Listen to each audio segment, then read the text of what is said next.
Hi everybody. Today we had a great game between Liren and Magnus Carlsen playing Chessable Masters semifinals. And the first semifinal is between Anish Giri and little Pragnananda.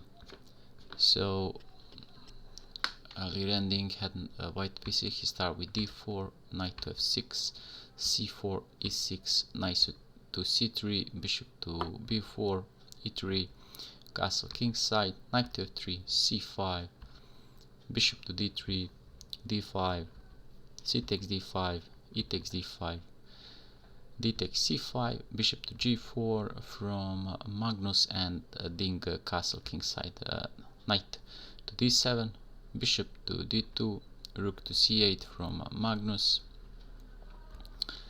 and bishop to e2.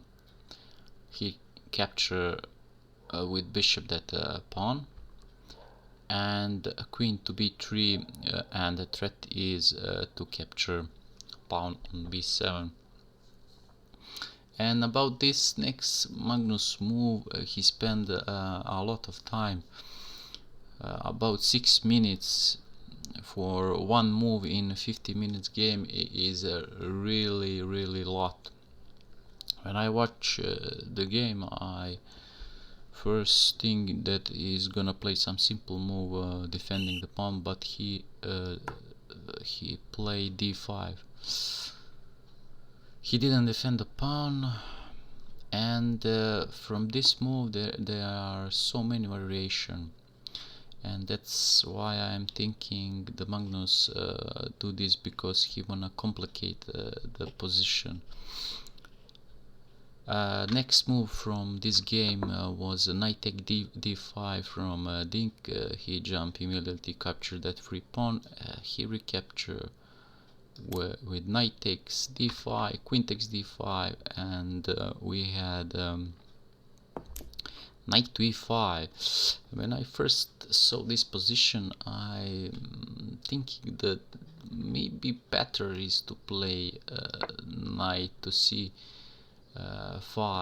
because I just give an example. If didn't play some random stupid move like this, you had a great tactics, which is sacrifice your bishop, and after king capture you won that queen. That's why I'm thinking the knight is better on c5, but who am I? He's a better player. He put the knight on the e5, rook to d1 from Liren, and we have rook to c5, and computer doesn't like this move because he decreased position by 2.5 pawn. Computer suggesting the best continuation is the queen to e8, removing from this battery, and after bishop to c3, rook to d8. But instead of that, we had a rook to c2, and Liren play bishop to e1. I was expecting this bishop b4 move, because you are threatening so many things from this.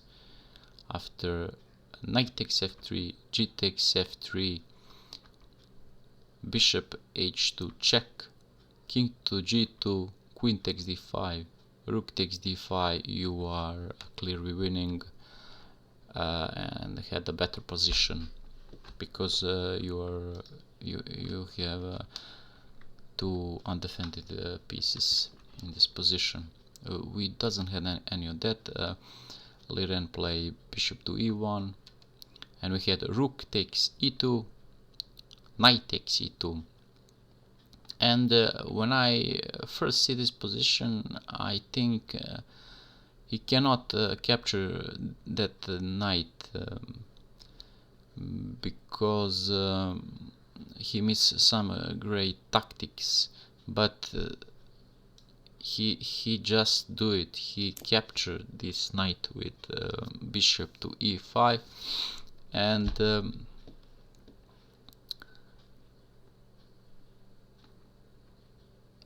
here capture with a queen. And why queen takes queen? This isn't winning.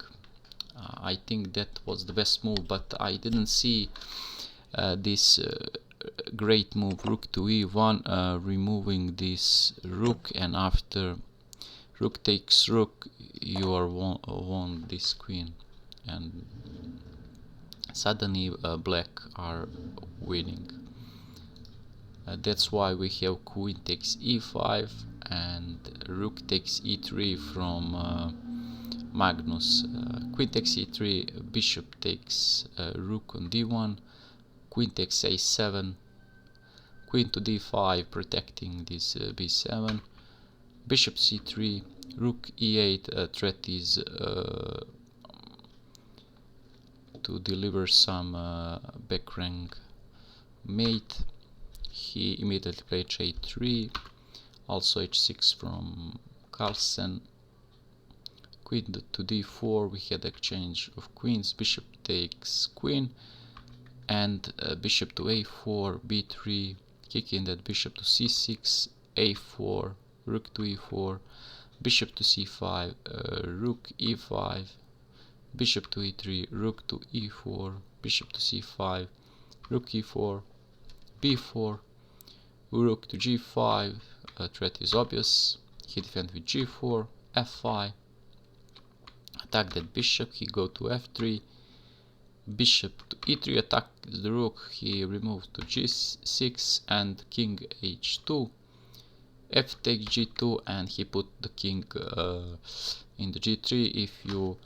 If you capture this pawn, you're gonna lose your bishop, so bishop go to e2, rook to c1, g takes h3, king takes h3, and rook to f6, rook to c5, bishop d3, a5, rook to f5, rook takes rook on f5, bishop takes rook on f5, g3, and after this move g3, both players agree to a draw.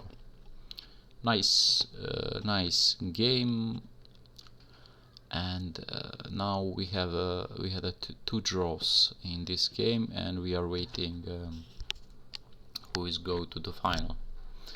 See ya.